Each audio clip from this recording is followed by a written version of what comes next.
Live from the Pathway Studios in Johnston proper. You are live from the Path.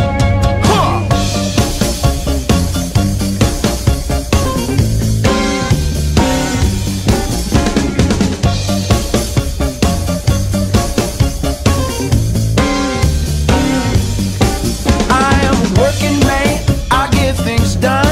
Work for the Holy Ghost, work for the Son. On this festive holiday evening. Hey, I've got a question. Okay, let's have it. How long have we been doing this thing? Let's see. It'll be 6.5 years. Holy moly. I was looking at the intro thinking, you know, some of us have aged. Yeah, that's true. What were we looking at? Was it last week, Mike? We were watching, so we've got like 1 year and 2 year compilations of the show. Oh, yeah, yeah. And, I mean, Boova looks ridiculous. Yeah, he does. Like 40. Well, and so I say that meaning he's the most obvious He's change. like 12. Yeah, yeah. I mean, he looks like we stole him from like a Pampers box. Yeah. Or We got some candy in the van. Hey. come on to this internet radio. Yeah. No, yeah. We did notice that in the video. People certainly look different. And actually, I've noticed that my my brows are getting bigger.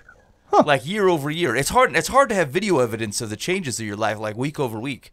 But I feel like my eyebrows are starting to go Abe Vigoda on me.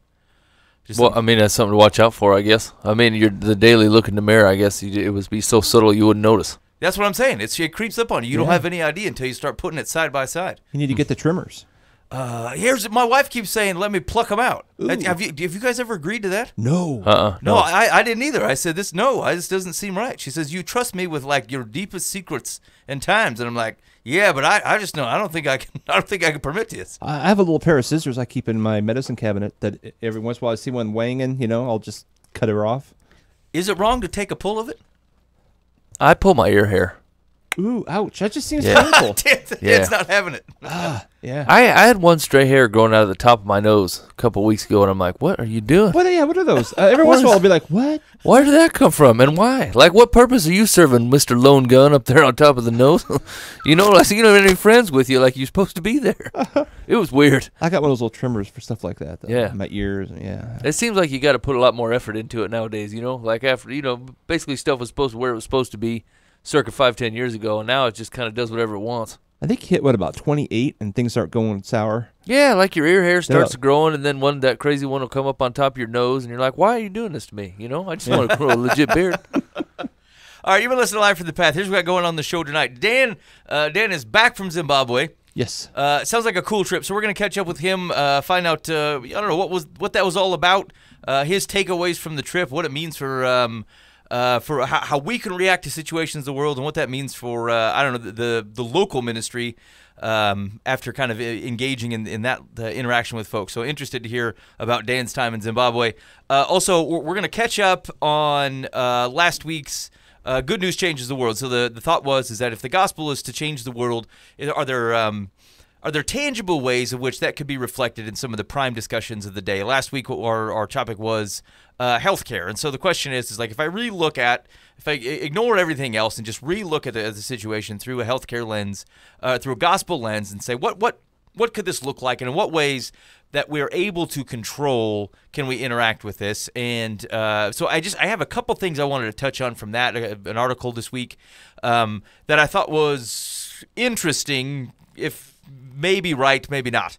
But anyway, I thought we'd talk about that, and then next week we'll introduce our next Good News Changes the World topic. And our goal really is to not only engage in this conversation, but find people that are trying to solve the problem through that lens, or at least interact with it, hopefully locally. And then we're gonna try to talk to them and say, like, how is that working for you in the realm that you can control? How does good news help shape the world and change the world in tangible ways that a lot of people are arguing about? So anyway, that's kind of the goal with that. We'll touch on that a little bit, and then next week we'll kind of move on to the next topic and see if we can find some people to discuss that with us. And we'll keep dragging some folks in here that we can find interacting to get some more information.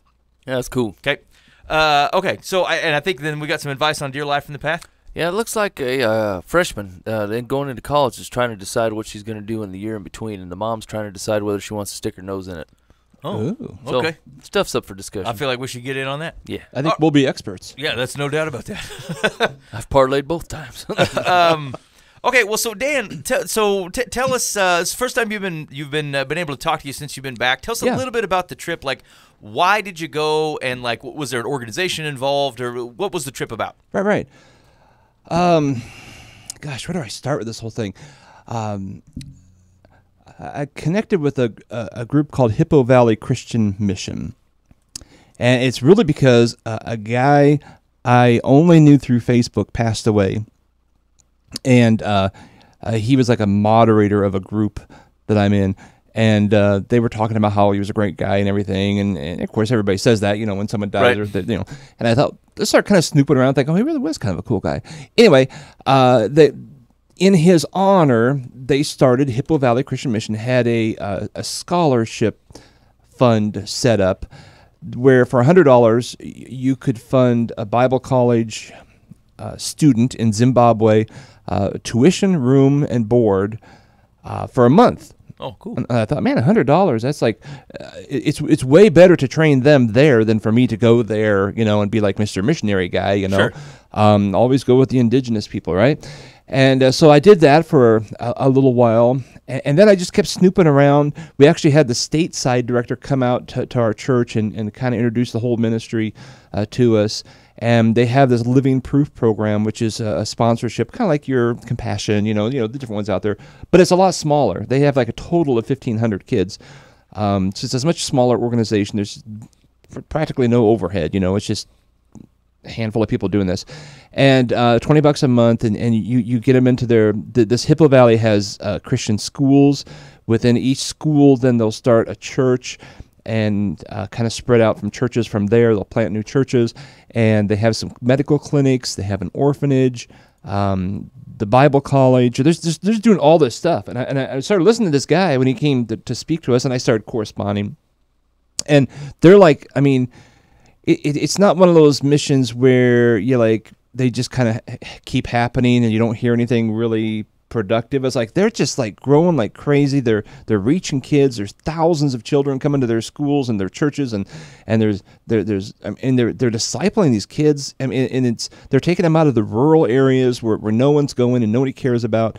And I was just totally excited about this. So we have I think 30 families from Pathway that sponsor these living proof children. Yeah. And anyway, last November at a convention, a missionary convention, I had a face-to-face and said, dude, I want to go out there. I mean, I want to see.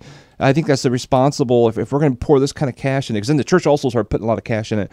So we're putting a pretty good chunk of change into this Zimbabwe deal. And I thought, I want to see firsthand, is it legit? And you can make, a good salesman can make anything look good. And so that was really part of the plan of me going out there. Also, it was my daughter Shanna and I went. It was kind of a scout team because we're going to have another team go next year. So we jumped on with a separate team that was already formed. And the purpose for this trip, a little context, the Living Proof program, the sponsorship, and all the schools they have spread throughout Zimbabwe. Once a year, they have a conference where all these teachers come in that are part of that program, and the pastors from those churches that are in the schools, they come in, and it's a training and encouragement, and kind of like any conference, it's like a shot in the arm, like, hey, what you're doing is really, really important. You're changing the future of Zimbabwe, and of these children, you're changing their eternities. And so it's thanks for what you're doing. Go out and do it with excellence. Go out and do it with everything you've got. And so I liked that too. So it wasn't like it was again the indigenous people doing the work, but we were encouraging them. Do they speak English? The more rural you get, the less they speak. They I think it's called Shona. Huh. Yeah. So most like the songs, we never knew what they were singing. Unless we get some interpreter to give us, some hints. The more toward the larger towns, they spoke pretty good English. We could communicate with a lot of people pretty well. And then we always had interpreters with us if we were. Like I went to a church and preached, and we needed an interpreter. Yeah, that was what I was going to ask. Is like if you ended up having to, Yeah. preach or talk to somebody, like if you had somebody just repeating everything you said. Right. I did that, but at the first thing I spoke at this conference, and they did not need an interpreter because these are all the teachers and the pastors, and they're more educated. Yeah. And they knew English. I did have a tendency to speak kind of fast. I was a little excited, I guess. No, I understand completely. Yeah. I'd be like, okay, sorry, I'm talking too fast. And they'll look at me like, yes, you're talking too fast. And Did you? I mean, Dan, is that your first? Is that your first interaction with an interpreter? Like someone interpreting what you're saying? you know, it's funny. People have asked me that, and I don't remember. In China, I think or it had have been Taiwan. I believe I did. But it's one of those things that it must have went okay because, you know, it's just like there was nothing special. You just speak a little slower and they say that sentence, you know, and you go back and forth. So it wasn't like a traumatic, you know, an interpreter. It's just. I mean, did you have any interaction where they spoke quite a bit longer than what you said and it made you nervous? Yeah, there were times I kind of wondered, what's he really saying? Is he trying to get to what trying to get to the point of whatever the sentence was? But he's actually a guy I know. It's crazy. It's a small world. Zebedee is his name, and I've known him for 30 years. He didn't know me, and I wouldn't have looked at him down the street and said Zebedee. But when we met in Zimbabwe, I'm like, dude, I know you. You know, it's like I've seen you at the conventions, and he's spoken at conventions and stuff, the missionary conventions. So yeah, that was kind of cool. It's like now we're like buddies. But anyway, that was the first part of the trip. Was the conference. That was like 2.5 days, and we had a college professor with us who teaches education. So they did some creative education things for the teachers, and we had several school teachers there that could kind of share some of their experiences. A couple of us were pastors. So it was a good mix of a team. Then we did a couple of vacation Bible schools where we went out into the schools, the rural areas, and everything's at least a 2-hour drive. It might be 20 miles, but it's 2 hours because the roads are that bad. It was insane. I can't even begin to describe, and no one could have described it to me until I got in there. And you're bouncing. I mean, you're literally going up and down the hills within the road, the flat road. Right. And we even had a tire fall off once. That was fun. Wait, it just fell clean off? It fell off, and and we were like in the middle of nowhere. And I'm thinking, okay, we're in Africa. I don't know. Is there a lion over there? I mean, I was like, I don't know. So I'm like walking down the dirt road. My mind says jackal. Yeah, exactly. What are your thoughts? Yeah. Elephants.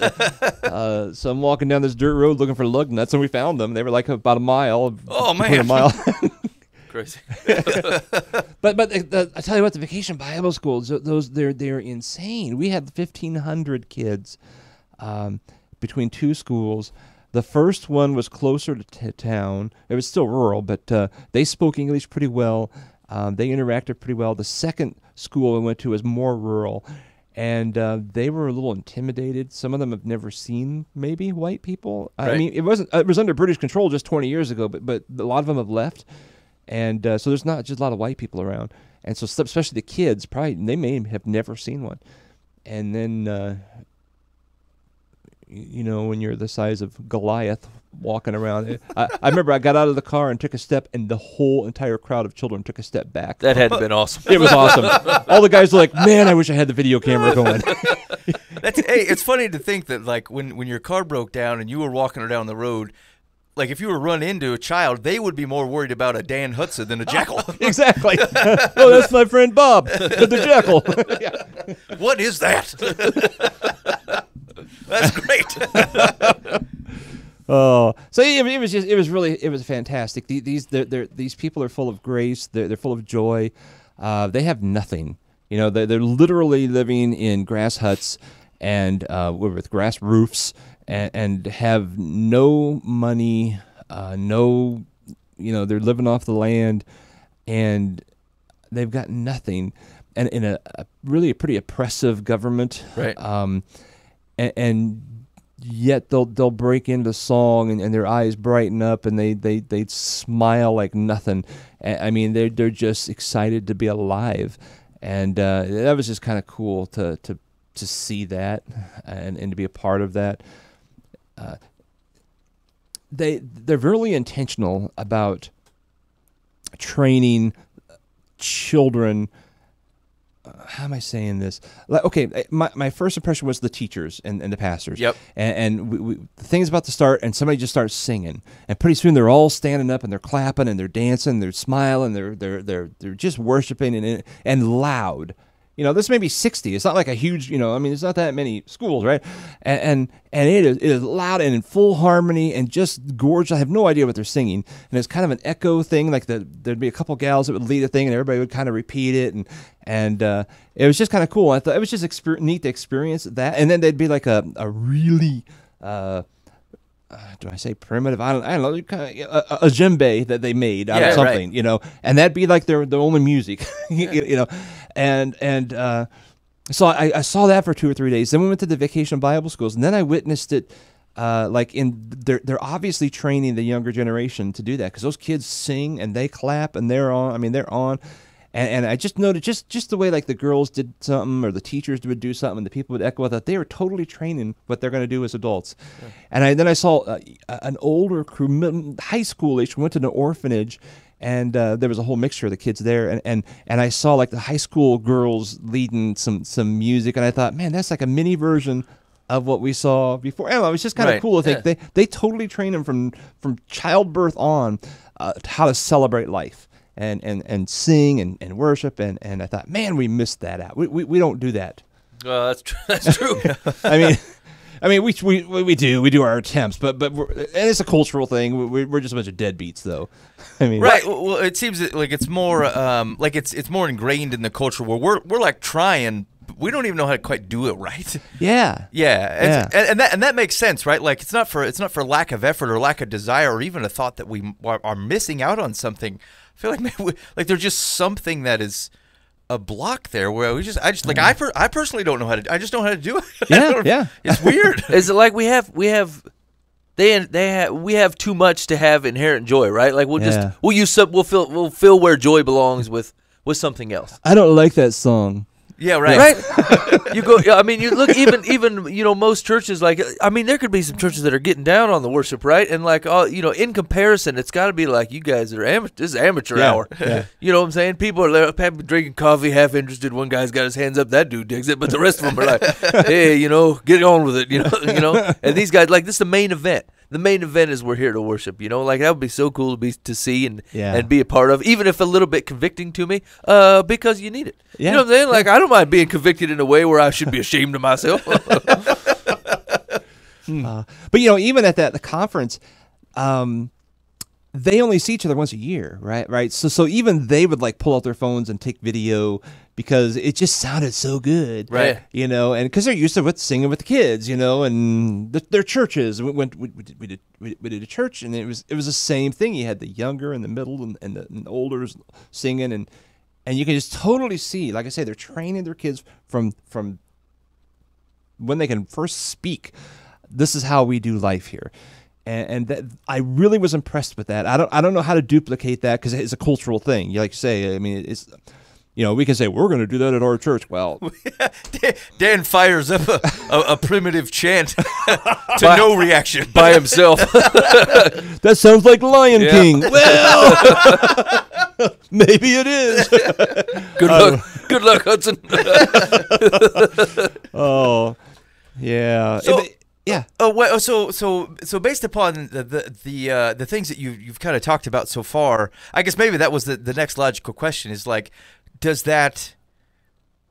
I don't know. Does it change anything for you? Like as you're riding on the plane back and you're digesting the stuff, yeah. You're talking over it with Shanna, right? Like, and you think just in our circumstance versus their circumstance or anything, like what are some of the takeaways that you had that you think are like appropriate to at least see differently or do differently or look at differently at your ministry here at home? Right.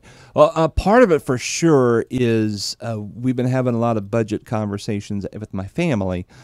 Not even necessarily like adding things to the budget, but just like what can we get rid of that we're just really it's just why are we spending this money? Yeah. You know?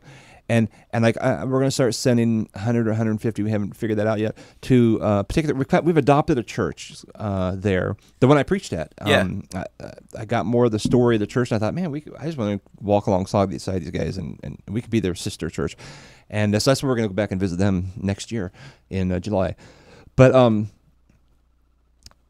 going to send them $150, whatever, and that's going to like revolutionize them. They don't want we don't want to just throw money at them, but I also want to make sure the preacher's being paid enough and they're having the funds to do what they need to do to function. Right. You know. So that he's not out there trying to figure out, man, how I'm going to feed my kids. You know, it's like I want to make sure you're fed and you're taken care of. We're not talking big dollars. I mean, Right. They at top they're making $500 a month. I mean, that's a good living wage there. They're getting paid $300 right now, and so I'm going to add to it to bump them up a little bit. So that's just a stress. Really, it's more of just a stress relief off of him, because Zebedee, my buddy there. Said he was very impressed with how this guy has been working. I figure he knows. What do I know? You know, Right. I'm there for a week or for an and hour. how can you not trust a man named Zebedee? I know. You know? I mean, it just sounds trustworthy. Yeah, it does. So yeah, we're looking at like I have a storage unit that I've had probably for 4 years, and it's been at least 2 years since I've been in it. Right. You know, I'm like, well, and they keep raising the rates. It's like $150 a month now. And I'm like, I don't even know what's in it. Yeah. Well, that needs to just go. You know, because right there's the $150. There it is. Right. You know, that doesn't even like I'm not even sacrificing. It's like a perfect metaphor, right? Like, here's all the stuff you're holding on to that could be there to benefit somebody else. And you're like, man, that speaks pretty plain. I mean, that's literally a life changer for them. And for me, it's just like, it's $150. I like grumble, that stuff, grumble. I think. I don't know. So, you know, there's that, you know, looking at, I mean, I don't like feel guilty that we have air conditioning. I don't Sure. feel bad for our culture. I thoroughly enjoy living here. So that's not a thing. But I think of how little it would take, a little effort on our part to really revolutionize, you know, them. I laid there one night. You guys know me. I'm not like a Mr. Weeper guy, right? I'm sitting there crying. I'm just weeping. I'm just like, I'm glad everybody's in bed, and I happen to wake up, and I'm just laying in bed. I put my I'd always put the blanket over my head and I'd do my little Facebook posts and stuff, you know, so I wouldn't wake anybody up. And I'm just sitting there weeping. I'm like, what the crap? What's going on here? And I was having this heart to heart with God. I said, God, I will, if you want me to, I'll move here. I mean, this is, you know, I was having a big enough connection with the people. It was like, I was basically just, I guess, making sure I could verbalize to God, I'm letting go of everything. Right. You know, I mean, I plan to retire from Pathway Church in Johnston, Iowa. But if you want me to move to Zimbabwe, I'll do it.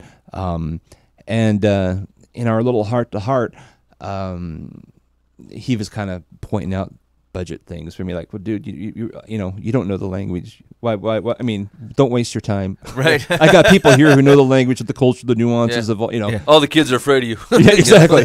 You're a beast. Stay in America. There's a poster of you right now on the village wall. A very crude drawing. So, yeah, I mean, that's probably the biggest way that I've since returning have really evaluated, like, as far as change that I need to make. I need to simplify my life and be more generous and be more. We can impact some people with very little effort. Yeah. You know. I actually had that conversation. I think we were talking about it within the last few weeks, just out of some Bible study, and it was like what we run into is, I think, is folks feeling guilty about wanting to do gospel work and feel like they're making a difference in people's lives, and they're like, well, you know, am I supposed to sell everything I own? Am I supposed to like live in a smaller house and whatever? And I said, like, and one of the things to react to that is to say, sometimes, like, you don't need to move to a third world country. There's people there, but you can come up with $200 way faster than they can. Yeah. It's okay to be the resources, man. Right. If money is easy here, then distribute it easy, right? Like, if you can get it faster than they can, if you can help them build a well, if you can help them, you know, fund a pastor, if you can help them feed children, like, yeah, you could quit your job and go over there and take another share of the crops and sympathize with them, or know that, like, you can get money very, very easily. And as much as we can get blinded by it, we can also, like, if we use it correctly, to do very, very cool gospel things throughout the world. So, I mean, thank the Lord he's put you in a place where you can get easy money. Don't keep it. Right. Right? Just distribute. But, like, it's okay. It's a right use of resources to say there's a lot here. I will take a lot, and then I will distribute it out. Yep. Yeah, that's a good point. And I think something that we like, I think there are a lot of times when we approach Scripture, like, we do people grasp it and say, look, I will give all this up if I have to, or if God wants me to. And, like, a lot of times God is saying, no, I got you in a place where you can procure cash. Yeah, right, Do it. right. Yeah. Do it and send it to somebody who really needs it. Like, they don't need any more sympathy or a guy that can, hug them while they are starving. Just fix the starving problem with the money you have. Exactly. All right. So I was looking it up. In case anybody's interested, you can go to hippovalley.org/living-proof. Or there's a link to Living Proof on the front page of hippovalley.org, and you can get in on the Living Proof sponsorship program. It's $20 a month, and it goes directly towards the evangelistic efforts within the 27 mission schools, and toward the forming and operating of the Living Proof clubs, and that was focused on Bible learning and leadership development. And I think that's a cool thing, like reflecting on the stuff that Dan had talked about. Is not only is there obviously good work going on, but like there's a right thinking that you need leadership, right? Like you need to be able to train folks, you need to be able to, so that stuff can keep going without trying to go in and break up the culture. You use the culture as it sits and otherwise provide some direction for it and then let it ride. And so that's pretty cool. You can get it on that for $20 a month. The kid gets they'll take some of the money to fund for like future education. It costs to go to high school, and the fees. I remember there's a guy, like we were sending money to Pakistan to help with some kids that are in that are low income there, because like they have uniforms there. Like you have to own the uniform to go to the school, even in rural Pakistan. And so like you got to buy the uniform. They need books and stuff, and like no one's providing that. If you don't have it, you don't have the books or you're not allowed to go to the school. And so like a very small amount of funding allows 5 kids or whatever to be able to go to school that month. And so like part of what they do with your $20 is they put it aside in an account to be able to help with high school fees and additional education down the road, scholarship opportunities. Then they get a Bible and a shirt and all kinds of cool stuff associated with that. So that's $20 a month. You can get in on that. That's hippovalley.org /living-proof. It was really cool. We were at one of the schools where a couple that we were in our group was sponsoring a child there. And the teacher brought the child to them just so they could meet, and because, they've been praying for him, and they brought some gifts like shirts, the socks and things like that. And it was so cute. The couple was sitting in a chair, 2 chairs, and the little girl came up and kneeled down and said, "Thank you for my shoes, and thank you for my uniform." And she started listing off a few things. And of course, they're just in tears, like, "Oh, sure. you're welcome," and. It was. I was sitting right next to him, so I even got that on video for him because I thought this is going to be a kind of a neat moment, Yeah. And it was just pretty neat being a part of that. But I did not get to see the child we sponsor. He's in a different school that wasn't very far away, but again, it would have been like a 2-hour drive. Right. And that's the day we lost the tire when we were in that area, and it was like, it's just not going to work. So yeah, they went to orphanage that night, so we would have missed the orphanage. It's crazy. There's all kinds of different things. Like there's the Living Proof that sponsors a child. There's the orphanage. I think it's $100 provides their room and board and food and education and everything. So there's all kinds of, if people like want to sponsor a particular project or person or type of thing, that they're pretty good at breaking stuff down like that. And like I say, we're adopting a church because I think, wow, how else? That's where discipleship happens. You're reaching the neighborhood and the community in that area. So, it's so exciting to see things happening there. They're just happening. The Spirit of God is alive and well and spreading in that area. So. Yeah, and there's also just check out the website. Go to hippovalley.org. There's a lot of all the opportunities that you can provide. You can travel. There's trip packages and stuff out there. Project ideas. There's a blog, so you can keep track of kind of what's going on. And here's the thing: there's plenty of places that good Christian folks that are doing work in these areas. It is nice to connect with someone with something that someone has seen with their own eyes, right? Like can validate that the money's gone. Dan, you and I both heard stories from pastors or churches that have helped try to support something overseas, and like it's a rook, right? It's a show, and you wouldn't know the difference. The guys are good at it, right? And so being able to kind of go see and make sure everything is on the up and up. Unfortunately, where the good of God is, the deceit doesn't tend to lie too far around, so they can poison what God's up to. So anyway, this Dan went and checked it out, and looks good to go. So go to hippovalley.org and see what else is out there. Dan, I was going to ask you though. So you went to, when you were in China, you went as a younger man, Right. And now having gone to the trip to Zimbabwe, like, can you compare those trips for me? Like, what was there anything different? Was there anything different for you, not only about the cultures and the places and stuff, but like you as a person, what it was like when you were younger going to China, and like, was there anything different for you going to Zimbabwe now? Maybe I was in my 20s when I went to China. It was China, Hong Kong, and Taiwan. We went to some orphanages, and we were trying to create some relationships so they could ultimately adopt children back to the States out of China. Yep. Get them to Taiwan. And you're just younger then. I don't know. I felt I had much more to give in Zimbabwe. And that could be because I'm older and more mature. It could be because the people were so receptive. We had to be a little more covert, especially in China. Oh, sure. We smuggled Bibles and things in, but we still had to be pretty careful.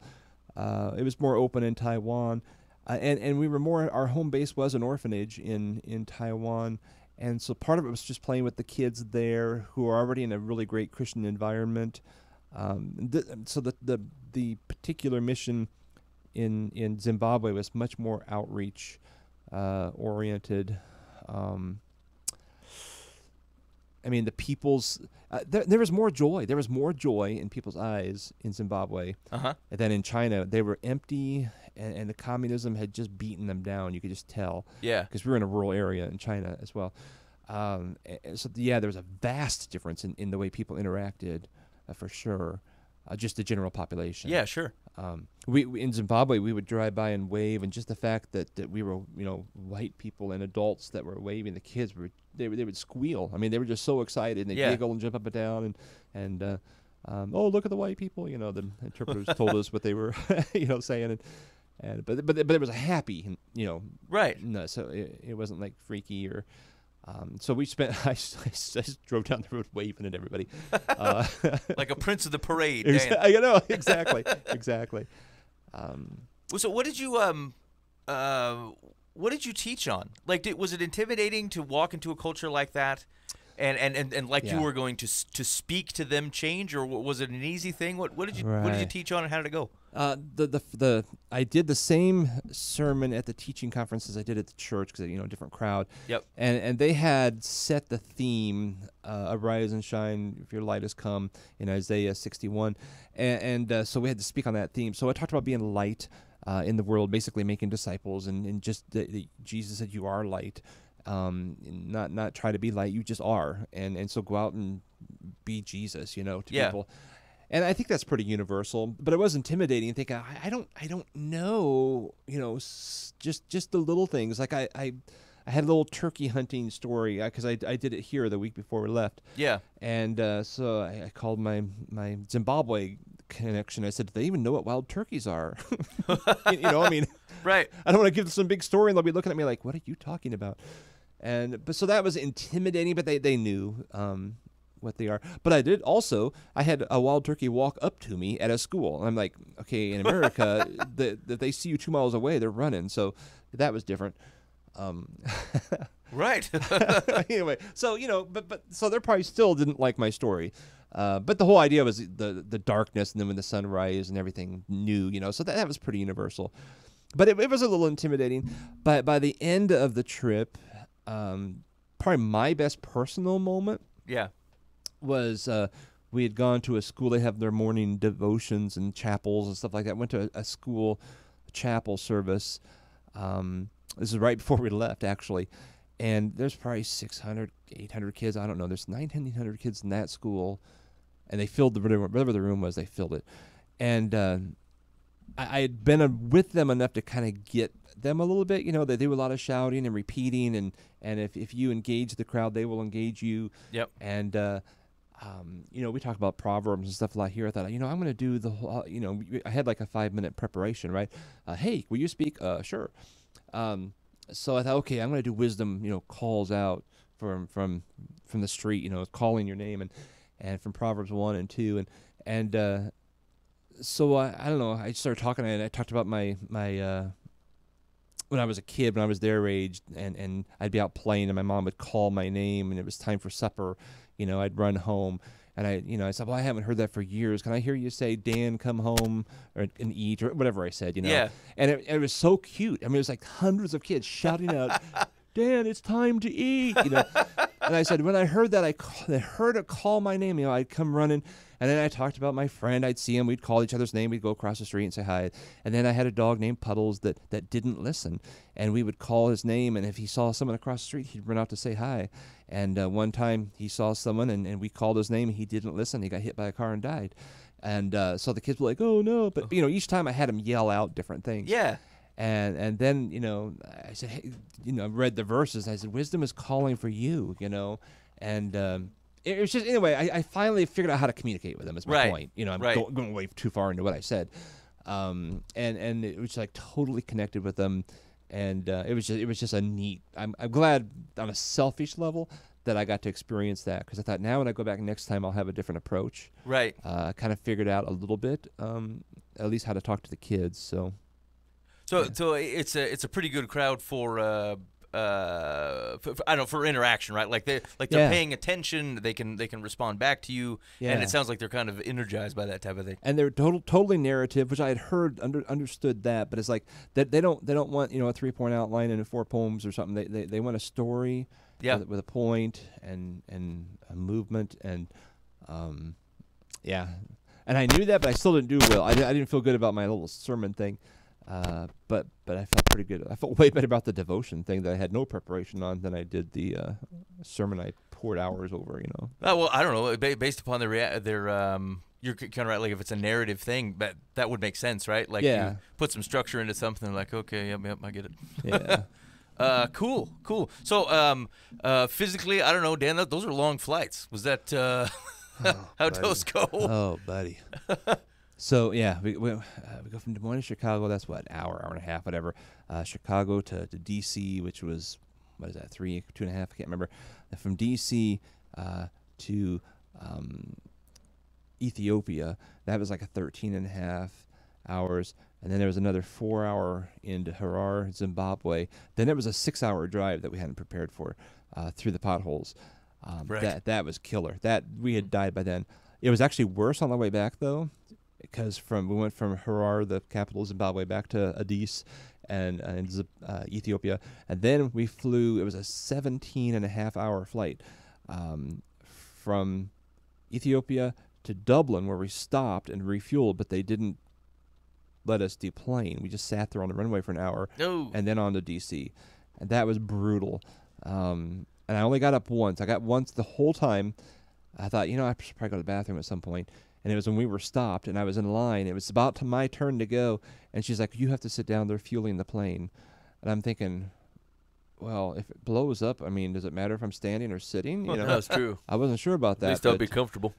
Yeah, I'd be comfortable. And then that was, it's not like I couldn't, you're in a plane. You can get up and walk around in those big old honking planes, but I just didn't. I was by the window. I had to crawl over people, I just didn't. And I thought, that was pretty miserable.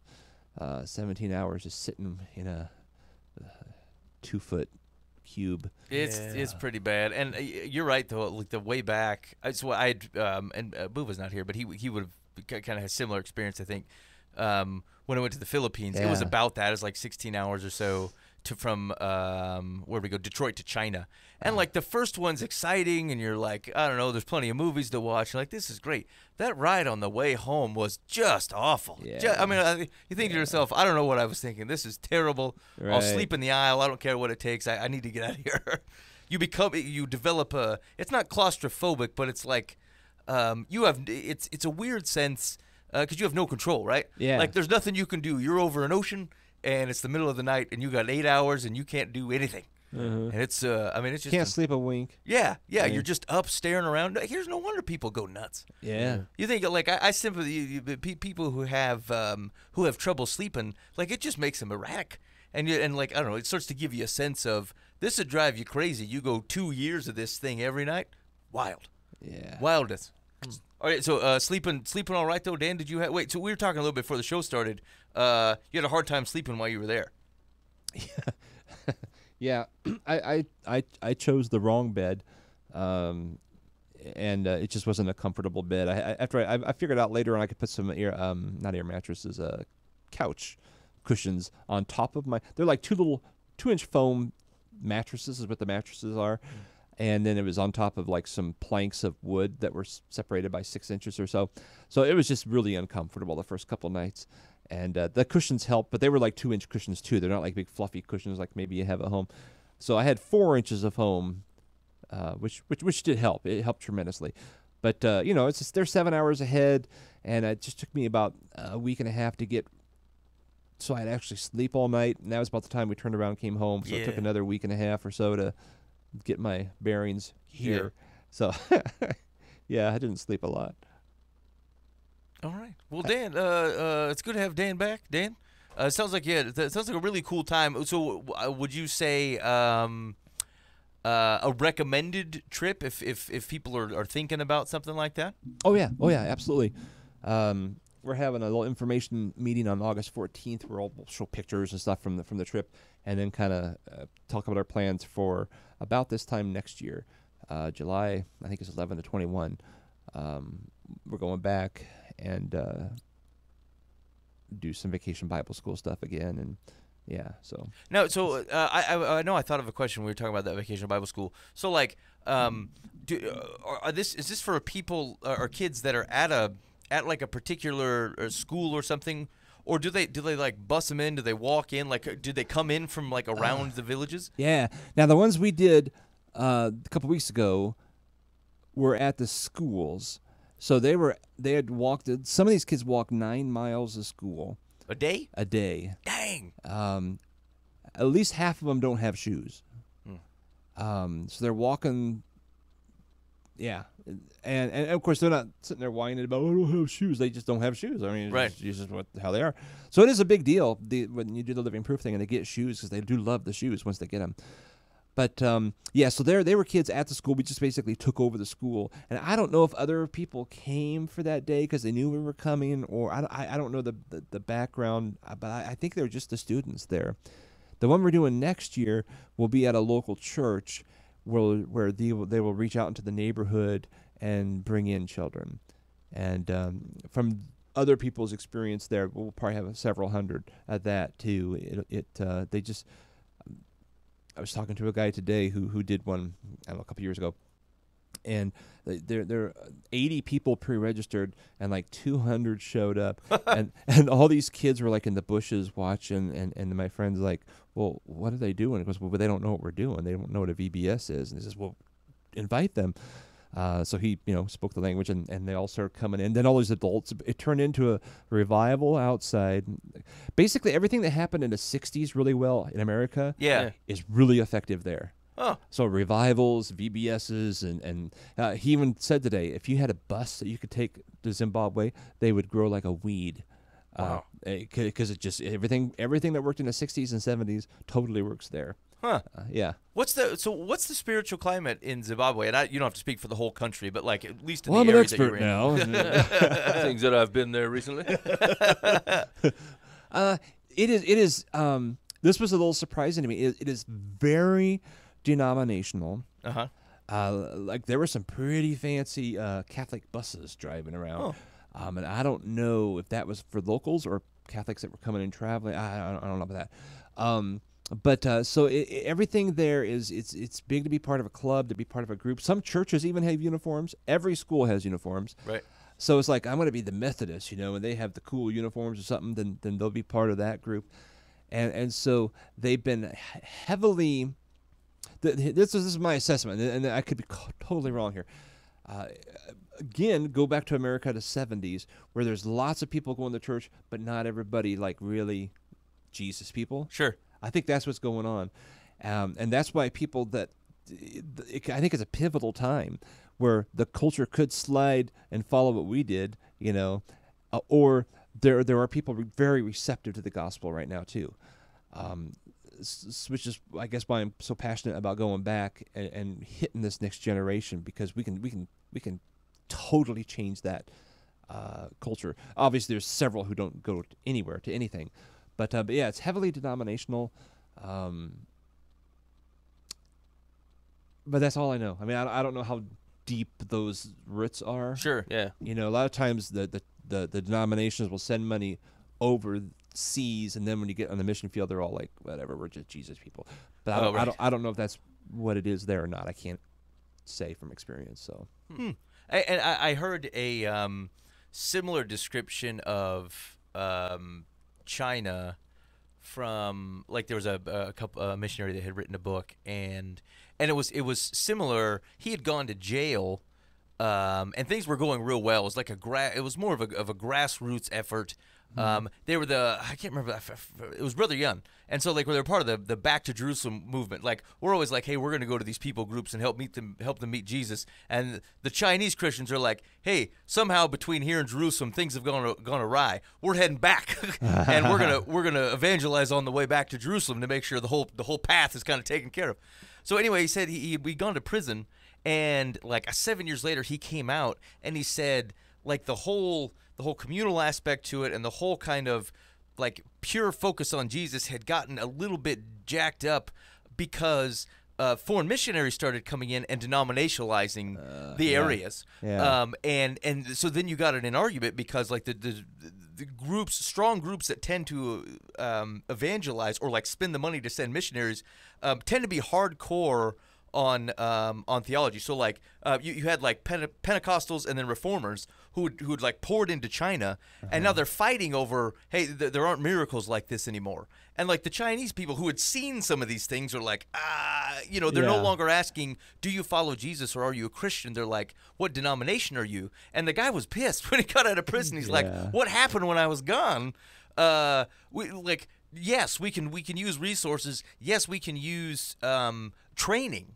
But like whatever happened here is culling the herd here. It's dampening the movement because of some of the things that people have now kind of changed their identity to be shaded by one thing or the other. So it was interesting hearing that from him, and it sounds like you run similar risks, I guess, anytime you start kind of pouring different ideologies in different places like that.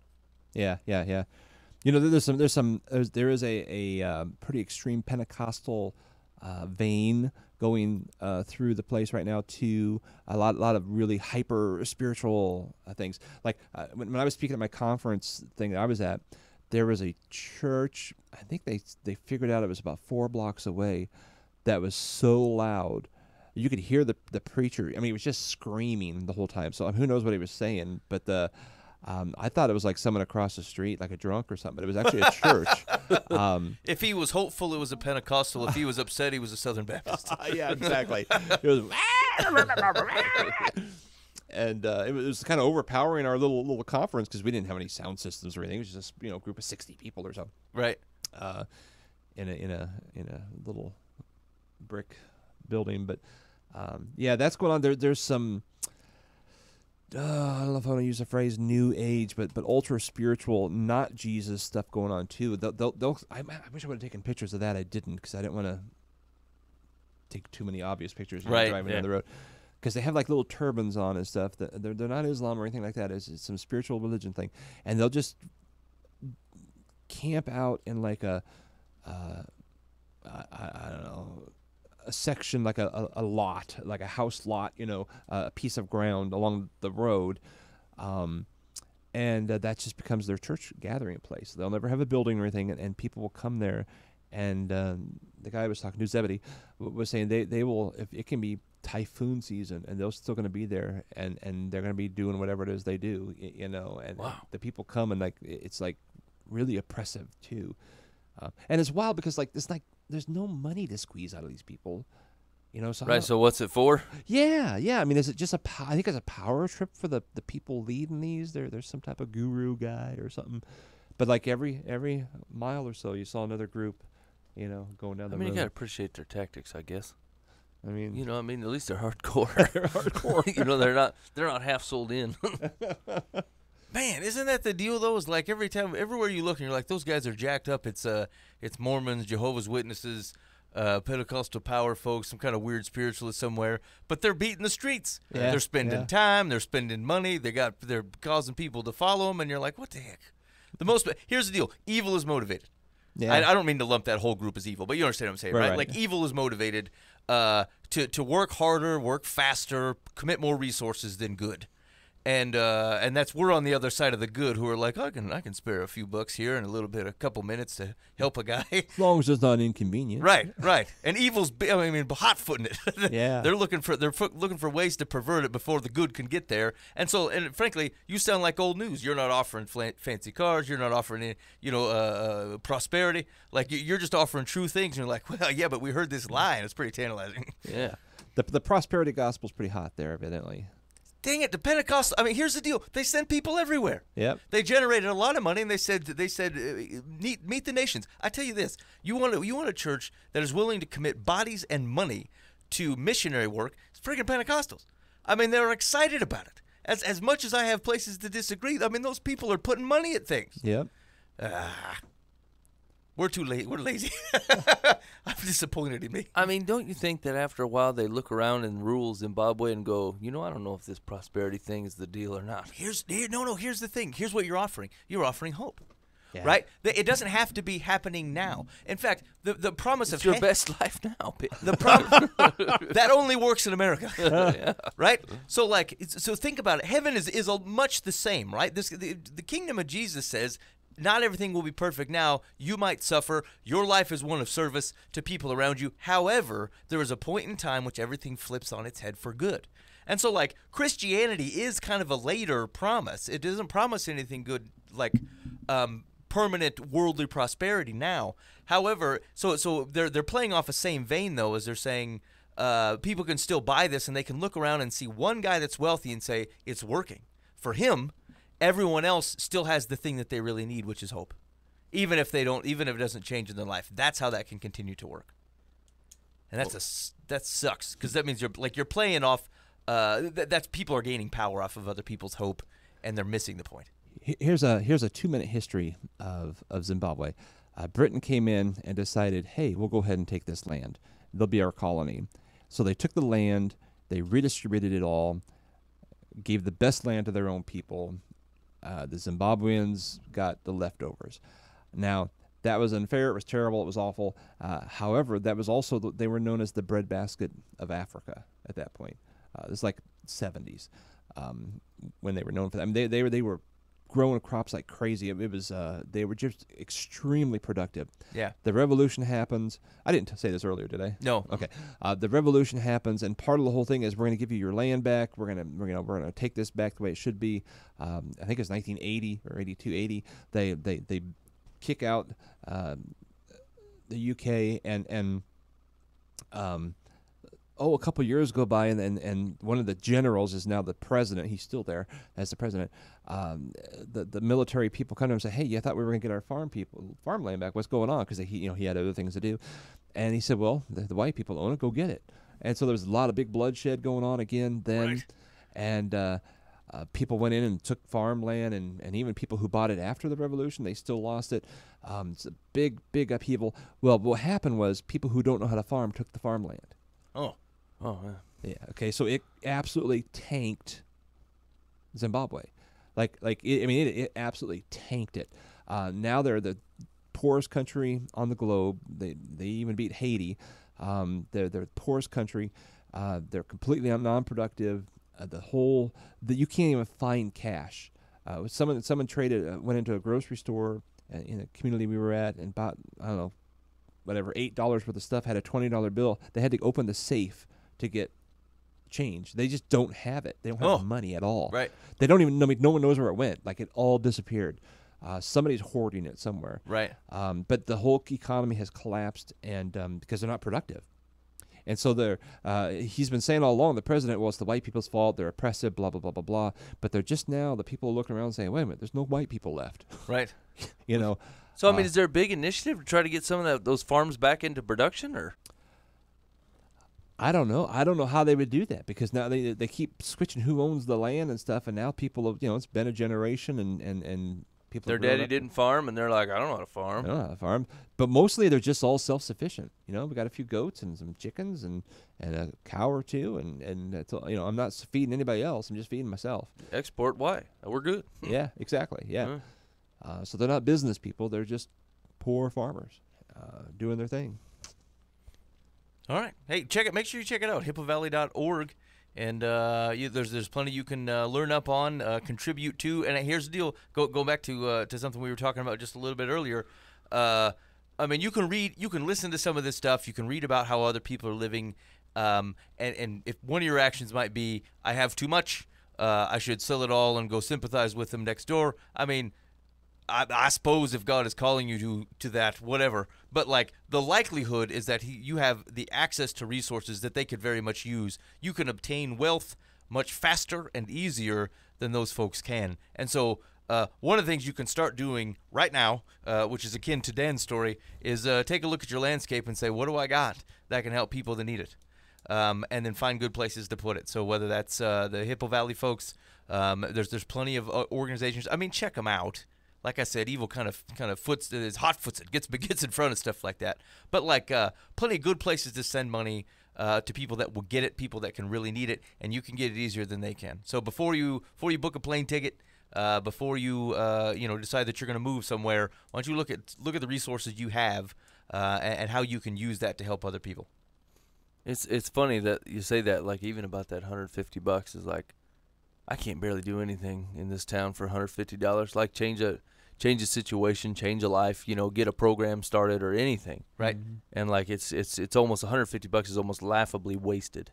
Mm-hmm. And you send that same money over there and it produces in spades, like it makes all the difference in the world. And you're like, man, dang, like I mean it just seems the one thing that like, I don't know, maybe it's a culture thing, it's a society thing, obviously it's a economical thing, But like the thing that we have, we can't do anything with. We have money here. And it doesn't matter how much you throw at it, it doesn't seem to actually turn a difference. Like, know. But like you take that same money, what they have joy in nothing. And the money's actually the icing, like it's the blessing it was intended to be. You know, and we're like, man, the stuff that we got here, we can't. It doesn't matter how big of a place that you get or how extravagant a VBS you have or whatever.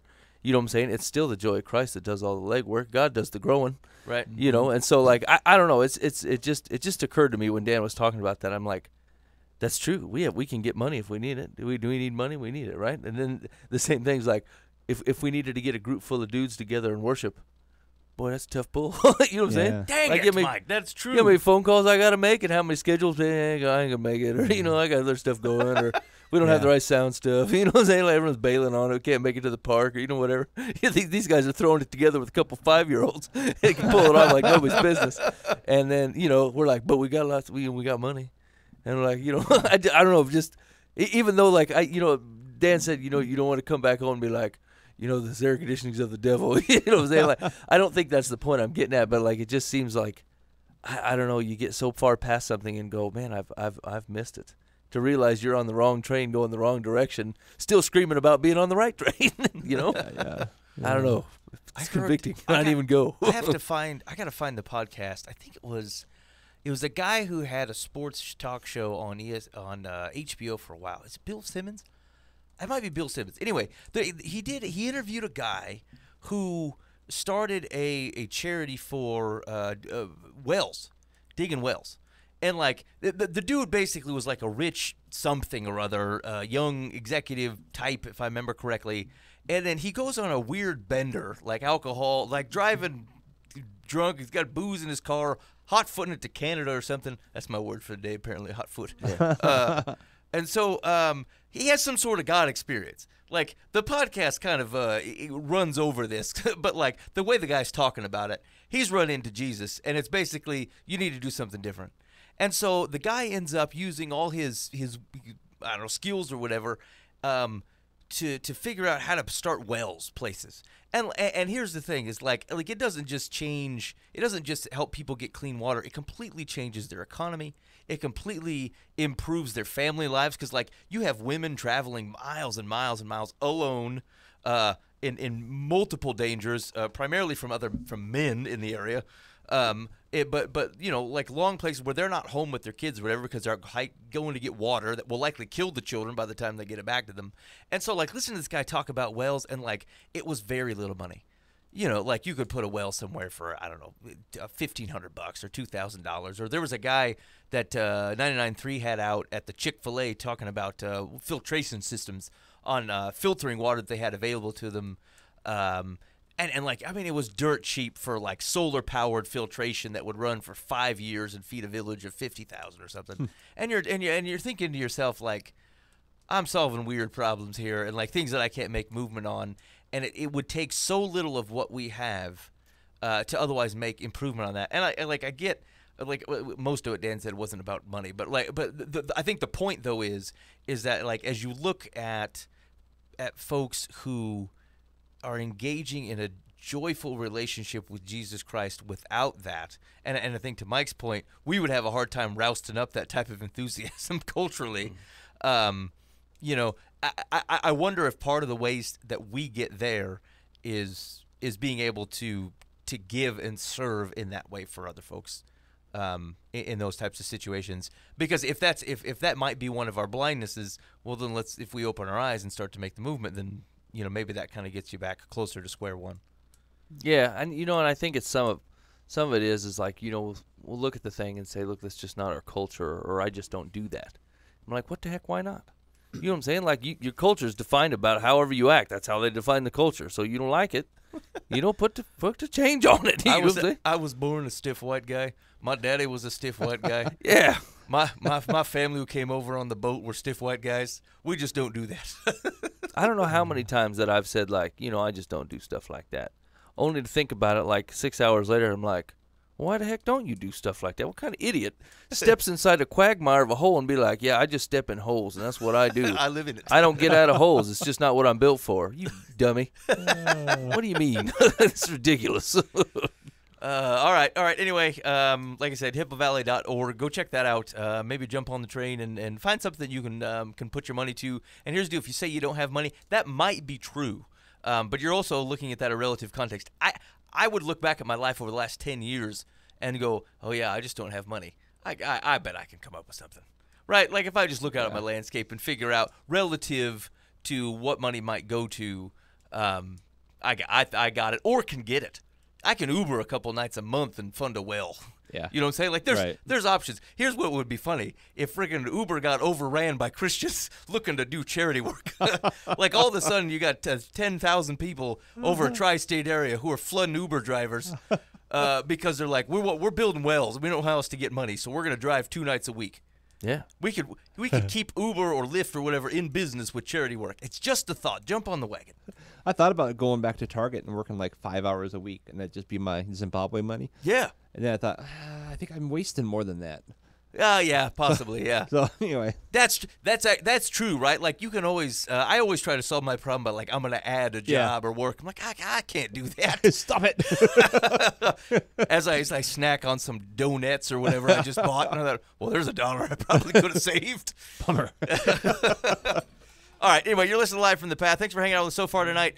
Hey, if maybe you have questions for Dan, you can shoot us. You shoot it to us, info@livefromthepath.org, and I can get it to him, and he can answer any questions that you might have, or hook up with him on Facebook. He's easy to find. He's the big white scary Dan Hudson on Facebook. I think you'll be able to pick him out. So anyway, I'm sure he's got more information or could help with any questions you might have about the organization, about the trip. Or whatever, because I mean he's an expert. He's a world traveler. I mean we're talking China, Taiwan, Zimbabwe, Dublin. Yeah, there's not a place Dan Hudson has not been. There's an Inuit somewhere who hasn't heard about Jesus, but Dan's targeting him next. All right, shoot. So here's the deal, Mike. I think we're gonna have to hold healthcare till next week. Okay. Which is good anyway, because the guy I don't know. Did you guys have a chance? The article was long. Did either of you read it? No. I didn't either. I kept thinking, I forgot about it. Then I saw it the other day. I was like, oh yeah. And I still didn't do it. That's okay. So maybe if you try to read it this week, I'm going to try to see if I can get a hold of the author and see if we can Skype him in. Because it'd be interesting to have him talk about it and be able to answer questions as opposed, because like here's what we do: we always read an article from a guy, and then we describe ways in which he's not got it right, and he's not here to defend himself. Yeah. So maybe I can find this character, and he would be willing to come on, and we can at least talk with him about it, because I think there's an interesting interaction. There was another article on the same website, and it was about it was a slightly different website, but the conversation was being had there, and it's like the uprising of people who are using the word socialism in a way that like makes someone from 20 years ago I mean, throw up. They're like, you're throwing this around like this isn't an evil in the world. And it was just an interesting conversation about how people view that word and what its implications are. And then this guy was kind of part of that discussion.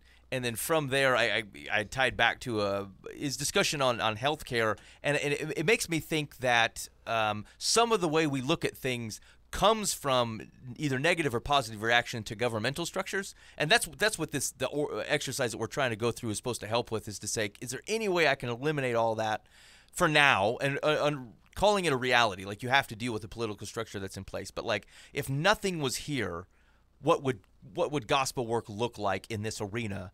And then let's rebuild from that point of view and say, now I have to understand our government works like this, or these are the things we can influence. Now what can we do? And so I thought his voice was a very interesting one as part of that conversation. So I'll see if I can get it's Matthew Loftus. Maybe I'll share the article this week and we can talk about it for next week. That'd be cool. Yeah, Mike, what do you got? Dear Life from the Path, my 18-year-old daughter has just graduated from high school.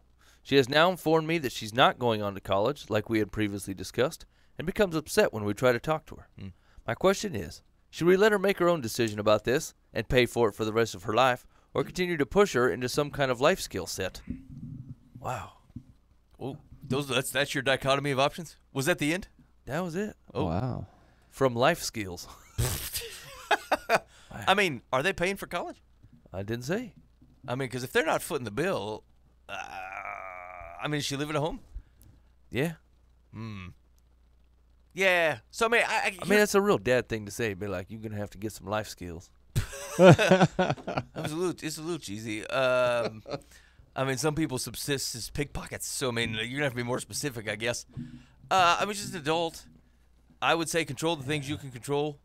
If you have a stipulation to say, look, we're willing to allow you to continue to live here, rent free or for a minimal amount, if you're otherwise doing this. If you're not going to do that, we totally understand, but it will impact your life in the following ways: you will not live here for free.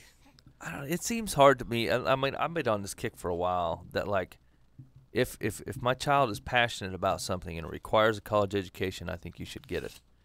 If you're passionate about something that does not require a college education, I would not get it. I just don't see. You know what I'm saying? Like it's been the last 30 years of high school where where they've got this big push is like everybody's got to go to college, and what do you have is a bunch of people working middle management, white collar jobs, pulling in $50,000 a year and have $100,000 in debt. Yeah. For something that they don't even love doing. Like I have a business associate's degree. I answer the phone at a customer service center, right? Like $12 an hour. I mean, I hear what you're saying, and I'm not saying that there's not life experience there's not people to hang around with, but I mean, you can find community in a mission trip to Zimbabwe and get more done if your goal is to if you want to just answer phones at the call center and make decent money. But I mean, you want to walk in there with $60,000 in debt just to say that you went to college? Yeah. Yeah, I mean, I would agree with that. Like, I wouldn't prescribe college as necessarily an answer, right? And like, that's actually the worst. It's the worst possible financial decisions to say, I don't know what I want to do with my life. Maybe I should pay you $15,000-$20,000 a year while I think on it. Yeah. Right? I can think on it in a forest or something. On top of the fact that you have no passion to be there at the moment, so like your meteorology grades are gonna suck. I can't think of a worse way to spend money. No, I mean seriously. Well, yeah, and think about it. What it would cost you. Like, what do I owe? I think I owe like $30,000 in student loan debt. I've been paying that thing for the last 5 or 6. I don't know how long I've been out of college. 7 years maybe. I try to keep up with interest and stuff. I still owe them $30,000. I've made like no progress on it. And I think to myself, like, I wasted it. And so if you think, let's say you took 5 years off and did not go to school and tried to figure out what it is that you were going to do, and then went to school and like did it focused and got your degree if you wanted to, or you found something else to do with your life, like that's just as good as not wasting $20,000 to go sit in a classroom somewhere to try to make that decision. Yeah. I know you look at your time and you say, I got to get my life started. Well, like, your life started whether you're in college or not, right? Like, you got to look at your life a little bit more holistically than that, and recognize that like that's not a value proposition, is to make a decision why you're forking out big dollars. It's a bad. In fact, it already commits you to a trajectory. It's too bad that Boova's not here to speak on this because, I mean, he did something very similar. Like, he went into the working world, and then now he's going back to school to finish up his degree because he knows what he wants to do, you know? Yeah. Like, and I mean, same thing's true for Shanna, right? Like, she's going to be dentist or whatever. You can work on people. You got to go to school for that, right? You can't be a side-of-the-road dentist, you know, that bags groceries on the weekend. You know what I'm saying? Like, Right. you can't do that, right? But, like, if your daughter's like, listen, I was going to go to college, and I mean, we just hear her out. Treat her with some respect. Try to look at her not as your 5-year-old daughter who's trying to explain to you why her room gets to be dirty and she don't have to put clothes on today. I mean, it's a different conversation. She's 18 years old. I mean, just try to take your dad hat off or your mom hat off for a minute and just talk to her like she's another human trying to level with you. And I think that conversation's got to go different, right? I think she has a boyfriend. You think it's a dude? I think so. Dad says get some life skills that don't involve that man. Yeah, if that's, you think it's a hidden boyfriend, or he just didn't want to bring it up in the question? I don't know, but I think she has one. I think that's really the root of her issue. Dan says mystery man is the real problem. And maybe the dad just isn't smart enough to figure that out, or maybe I don't know. Maybe he didn't go to college. I mean, Blue-collar Demi. Here's the deal. I feel like I can't think of anybody else that, Mike, did anybody else in our family go to college? No. No. Yeah. And so, like, and as the guy that's done it, I don't know that I recommend it. Like, it's hindsight, I suppose, to say that. But, like, Did you go because there was a girl? no. So here's why I went to college. I went to college because I was going to be a high school English teacher, and you had to have a degree. Like, you had to graduate. You go through the teaching program. The college I went to had like a 98% placement. So that, like, once you graduate, I thought at least, I know it's a bit. I did 2 years at community college, and then I did 2 years at Simpson, which is a private school and it's expensive. But, like, with a 98% placement rate, I thought, like, I'll have a job, and as long as I have a job, and I'm teaching and I'm doing what I like, okay, I think this will be fine. And then I went through the process. I got to the last semester, and you were supposed to do your student teaching. Yeah. Yeah. And so, like, the deal with the student teaching is they're like, well, you're going to work at the school during the day. And so I was working at the time. I was going to have to quit my day job. And I said, okay, but I'm paying you, I don't know what it was. It's like $5,000 or $6,000 for this semester. I said, what happens to that money? And they said, well, we keep it. I said, I'm not even taking any classes here. Who are you giving the money to? Like, you're not paying a teacher. Are you giving it to the school that I'm working for having to deal with me? And they said, no. And I said, well, this is ridiculous. Why don't you give it back to me? Like, stipend it back to me so that I don't have to work at the Taco John's at night while doing the schoolwork. Like, I charge me whatever nominal fee you have to do to pad the pockets. I don't care. But, like, don't make me pay you $6,000 for nothing. Compensate the school, give some of it back to me, and keep some for yourself. And apparently it's not a bargaining item. They don't. And so, like, I simply could not square with this. I thought, I'm not paying this. This is not I'm not going to do this. And at the same time, while I was kind of fighting through that, I found out, like, we were pregnant with our first kid. And I thought, like, yikes, I was going to have to take a pay cut to go teach high school English. And I thought, dang it. I don't mind that necessarily, but my wife, we were talking through, and thought my wife was going to stay home. And I thought, well, shoot, man, now we're single income. I do better if I just stay in kind of the corporate space that I had started in, call center style at the beginning. And so I stayed there. I ended up graduating without the teacher's certificate, but I had it's a English degree basically, which it was English degree at liberal arts college. I mean, you can get that on the internet. Yeah. Arguing with people about what you think, how Mark Twain was racist or whatever. Like, I mean, there's plenty of options. And so I walked away from it, and I thought, like, it wasn't a college experience. I was working. I was living with my wife at the time, right? So, like, it's not like there was anything beneficial about this whole operation. It was just I just owe them $30,000, and to no really avail here. And so, but now here's the deal. Again, there's a combination of circumstances where I can look back and then say, maybe I should have skipped it.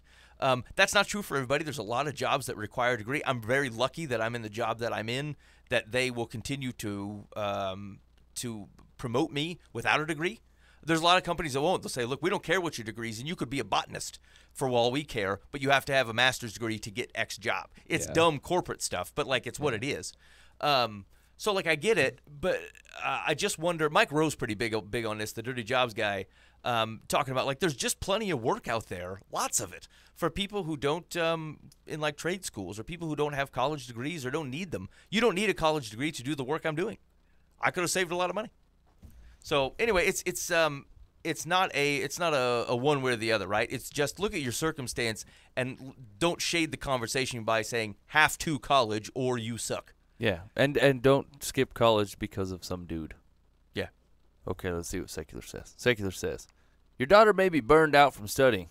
Rather than push her into doing something she is sure to resent, consider allowing her to take a gap year. This does not mean it should be spent resting on her laurels or her fanny. She might benefit from getting a job and learning what the real world is like. It would give her time to mature and, after spending a year in a lower-paying job, she may begin to appreciate the wisdom of furthering her education for the financial benefit it brings. Let me ask you this: is the real world not relative? So, like, let's say you grow up in money, like your parents have money. Speak to me. This is how I grew up. Ben. The truth is, like, in reality, you may not have to work like another guy who didn't grow up with money, and never. Like, it may just never be. It never be the case where, like, what the question is like, what is the where is the real world? Like, whose life is mirrored to say, if you live that guy's life, then you're living in the real world? I'd say Paul Harvey. Paul Harvey did not have a normal job. He was a celebrity. I mean, he seemed pretty straight-laced. I guess I was having a conversation with somebody over the last few weeks, and they were upset in a relationship about someone who's like, the parents provide for them certain things. Like, they work and everything. They have their own place, but their parents are like, they just don't know what it's like to live real life. The parents buy X or the parents buy Y. And I thought to myself, well, like, I mean, I hear what you're saying, and I value those types of things, and I think it's risky not to do them. But, like, that is her real life. Her parents will actually just provide that type of thing. Yes. So, like, what is she supposed to do? Like, what is this person supposed to do? Is they supposed to say, I refuse this? Yeah, I don't need your car, Dad. I'll buy my own clunker. That doesn't make any sense at all. I don't know. Yeah. I mean, like I said, there's a virtue. There's a virtue in there somewhere, but, like, I think sometimes we have this way of, like, leveling a playing field where, like, I mean, it's implicitly not level. I would not. I would want my if I had resources that otherwise could help my children in a way that otherwise didn't turn them blind, right? So it's not destructive, but you would help them if you could. Like, I don't know that I feel like they would have to say, hey, you don't live in the real world because your parents assisted you in ways that otherwise they wanted to and were capable of doing, but that otherwise didn't cause you some sense of entitlement. I don't know. I was just struggling through the thought process because this person was kind of upset about it, and I thought, like, I mean, that's a little unfair. You can't expect someone to actually, like, know how to live in a reality that is not theirs. Their reality is actually different. They grew up differently than that. Yeah, living in the real world means you live like me. Yeah. Yeah. It's like, well, but I live like me. Yeah, right. I live in my real world. It is a bit arrogant to think you are the walking real world. Exactly.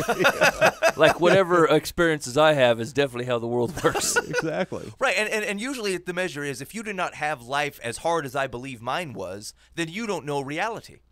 And, like, I think to myself, like, hey, the guys in Zimbabwe, they live real life. I'm like, well, their life is certainly different. And there are probably lessons to learn from that, but that doesn't make my life not real. It doesn't make Dan's life not real because he's got easy access to air conditioning and a comfortable bed here. And so, like, I just wonder if we had to be a little bit careful about our sense of what creates a decent person in situations like that, because that's kind of what they mean. She's going to go off the rails unless she gets the reality of hard work. Is it possible that this woman's life could be productive and beneficial to society if she, and let's start with the basics here, she loves Jesus, is capable of spending a year doing mission work? I mean, not making a dime, right? Or, I don't know, working in a political campaign or visiting Europe. I don't care what she does, right? But, like, if you're capable of providing for that, is it not possible that those unique experiences create something that is valuable to the world that I don't have to say, unless you were a garbage man for a year in your off season, you are not doing real work or not valuable? It is weird because, like, you say that, but, like, as a potential employer, I would be like, man, this person, it's got some experience, right? Like they were part of a political campaign, or they did go on a mission trip overseas for like 6 months or something, or like they lived a little bit of life. Like, I mean, when did it become a virtue to say, oh, I see you did what everybody else did for 4 years? You paid big money, huh? Okay. I see you went in the machine and came out. Yeah, I mean, it's almost like high school, right? Except you ain't forced to go. I mean, it's not. I mean, it gives you. I mean, frankly, I mean, there's nothing you can grab at college, that you can't probably find on the internet. You know what I'm saying? Like, I mean, it's just being exposed to different things. And like, I'm looking at the guy that bit down on one and said, you know what, I'm going to try the Peace Corps, and this is what I'm going to do for a year. And then you show up looking for a job and like, let me talk to that guy. He solved actual problems. He didn't whip out his calculator and have at it for 2 hours in quiet. They're like, hey, Chuck, there's a traveling pirate coming this way, and, we're out of water. What do you want to do? Well, okay. Like this is a guy that can actually get something done. Okay. All right, interesting. Let's do one more. Okay, one more. Dear Live from the Path, I've had a weight problem all my life. What makes it harder is that I have a sister a year younger who can't gain a pound. She has always been the, quote, hot one and the center of attention. People she has introduced me to have actually said, I can't believe you're sisters, instead of saying, nice to meet you. Of course, my sister is married while I am still single. I hate being around her because I feel like a slug. Jeez. I'm more physically active than she is, and I eat healthier. I'm not ugly, but I feel that way around her. Do you have any advice on handling this? Okay, speaking of reality, let's just start over, right? Right. Your sister in no way contrived how she looks at all. Very similar to how you did not contrive how you look at all, right? So, like, you're starting to understand. It sounds like a little bit that like this is coming from you. It's emanating from you, and like whatever onus you're trying to put on your sister, you have got to reel that back in. Like that's just flat out not fair. She just doesn't have a choice in the matter. And second of all, well, I don't know. I'm not good at explaining these body things to the ladies, but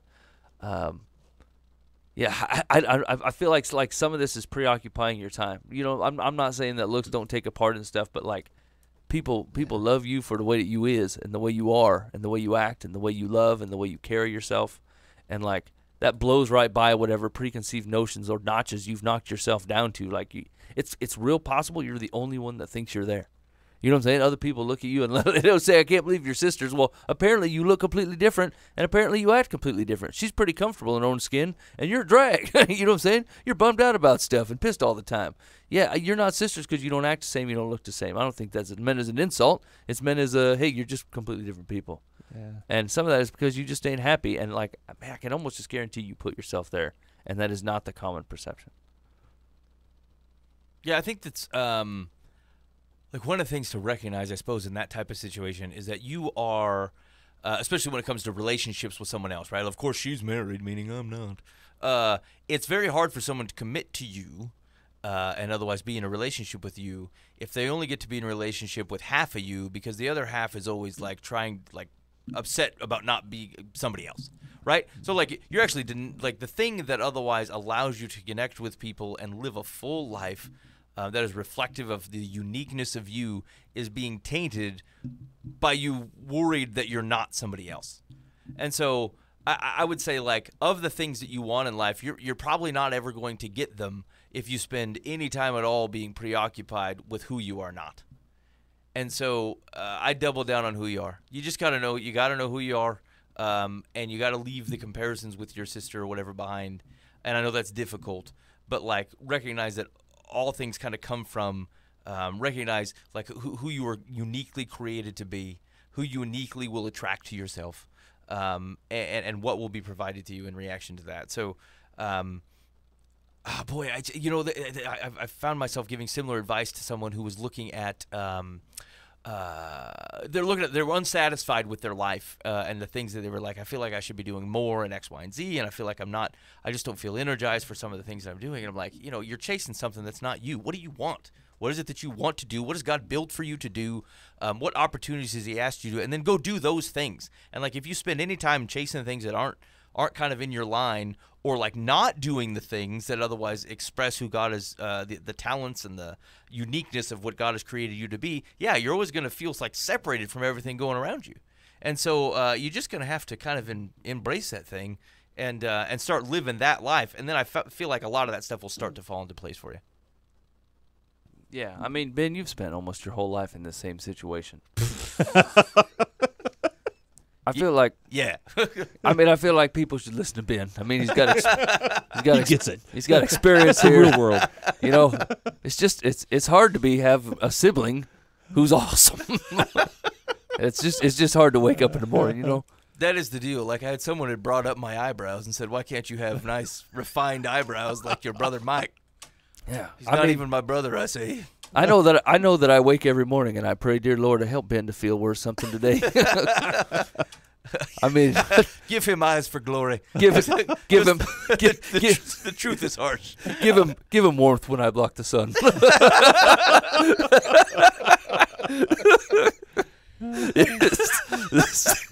Jeez. Secular says, for starters, stop comparing yourself to your sister. You're overdue for reviewing your own assets as an individual. You may not be as metabolically blessed as your slender sister, but that doesn't mean you don't have important qualities that she doesn't share. Figure out what those are, polish them, and you'll discover you're a successful person in your own right. I don't know that you got to drag your sister down there like, well, I got these qualities and you don't have them. Hey, here's the deal in reality, though. Like, your sister ain't Miss Universe, right? I don't care. Like, it's a relative item. There's probably a million ladies, probably tens of millions of ladies that are better looking than your sister. Grand scheme. Okay? So, like, that's not the core issue. As much as you want it to be the core issue, there's what 500,000 people that live in the Des Moines metro area, as an example, right? And so if you're having troubles with relationship stuff, it ain't because your sister's going door to door to beat you to everybody. It's not the concept that's actually going on. Like, it really is more of a personal thing. You don't care about yourself. And you're looking at your sister's an easy scapegoat. And so you're going to have to leave her out of this thing and relook at your own life and recognize that you're depriving yourself and others from you completely by kind of dragging that in. But like, that's the thing. Is like, I don't care how good looking she is. There's someone that's better looking. So it can't be the whole story. Yeah. It can't be the deal. Secular finishes. If you think you're not being married is a drawback, it's time you understood that marriage isn't a goal. It is only a beginning. It is a partnership, hopefully a successful one, but it's not a guarantee of any success in any area. That was helpful. Yeah. I mean, you could buy that at the depressing bookmark store. What was that? What was the intention of that? As long as you're ugly, like maybe marriage isn't in the cards. I don't know. It's not the answer. I think it's not. Right. It's not a fix to the situation. I don't know. You haven't arrived when you've gotten married. Right, but did her? I guess I didn't get that. I got the impression that she was feeling inadequate because it wasn't happening. But like, I kind of got the sense that it was just she was saying that is the outcome because of this. Here's all the things in my life that are negatively impacted because of it. Not necessarily like I will become self-actualized once I've married a man. Right. Okay. All right. Hey, you've been listening to Life from the Path. Thanks for hanging out with us. If you need some advice, good night. Talk to your church community first. Pray to the Lord. Speak with the people around you. And I mean, if you're not listening to the Lord and the people are failing you, I suppose this would be the next reasonable place so we can point you back to those two arenas. So info@lifefromthepath.org. Shoot us a question. We'd love to be able to help out. And again, that's hippovalley.org to get in on the Zimbabwe action that Dan was talking about. Check that out. And again, shoot us to info@lifefromthepath.org if you have any questions. You can catch past episodes of the show, including games, past musical performances, etc., at lifefromthepath.org throughout the week. And you can also sign up for the podcast, get that audio action in your ear so that we can stream right into your home whenever you see fit without having to take in the visual, because that's the best way to do it. In the meantime, be faithful in means. God will handle the ends. You've been listening to Live from the Path.